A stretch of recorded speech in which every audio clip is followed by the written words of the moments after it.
Hey everyone, I hope you enjoyed my article on finding the right clients. And I cannot stress enough the importance of connecting with your client.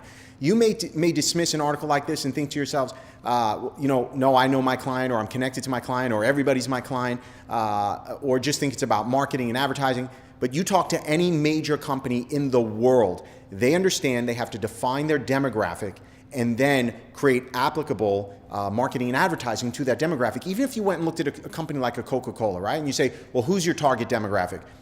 Okay, anyone who drinks a beverage, right? We could make that argument. But the difference is within a company like a Coca-Cola, they have a marketing campaign geared towards teenagers. They have a marketing campaign dealing towards, the golden age, retirement people. So they are not just targeting a single one campaign across everyone. They understand that different things appeal to different people. Well, the same is going to hold true for you. You have to understand who your client is so that you're marketing directly to them. Now, we are a little bit different, obviously, than a Coca-Cola. We're not selling a soft drink. We're selling our imagery. And so it's very important that we understand who our imagery is appealing to. And so who my client is not, right? You read the article. My client is not that person who's just looking for a CD of images. Not to say that those clients don't exist, and not to say they don't exist in abundance. They're everywhere. They're never going away, by the way. Nor do I want them to, because there's over 2.1 million weddings a year in the United States. I only want 35 to 40 of them. I'm not looking to get all those weddings, right? So I want to be a little bit more picky on who I'm looking for. Well, guess what? So can you. The minute you start competing on price, you might as well get ready to wrap it up, call it a day, and go out of business, because you as an artist, okay, we're not selling a commodity product. We're selling art. You as an artist cannot compete on price and stay in business. And almost all of you out there watching this, if you're charging less than $1,000 for a wedding, you're not a full-time photographer. You know who you are. You know I'm talking directly to you, and you will never be a full-time photographer. Why? Because you can't stay in business that way. It's impossible.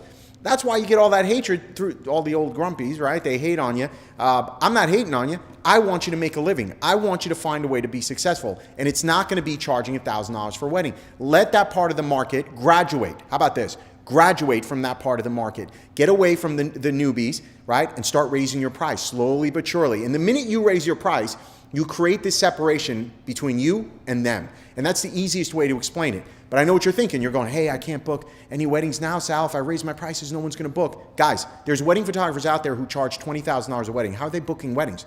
There's weddings that are willing to pay an entire range for the wedding photographer that they are connected to.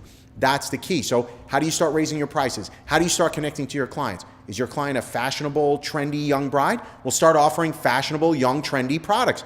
They're never going to, your client isn't that person, if it's a young, trendy bride, who wants the black leather album with the gold tips on the side, right? Who the hell wants that? That's not what today's bride wants. But along the same lines, what kind of products or other products are you offering? Popular right now, metals, acrylics, framed canvas, not just a plain canvas, not just a plain print. You've got to find ways to connect with your client. And so here's an exercise. Start picking up the magazines that you believe your clients are reading. Go to Barnes & Noble, grab a cup of coffee, sit down. You don't even have to buy the books or the magazines. Sit there, okay? And just start flipping through these magazines and ask yourself, what ads are these marketers who are spending millions upon millions of dollars, what ads are they using to target my bride? What is my bride seeing? What does she want? What does she want to look like? What are the magazines telling them they want to look like? And if you don't believe that this has an influence on your bride and your client, you're delusional, okay? This is the world we live in. I want you to be successful, and the first step to getting there is to understand who your client is. So I hope you take this to heart. I hope you enjoyed the article. Get out there, identify your client, and I promise you, you're going to get that much closer to finding all the success you want. Good luck.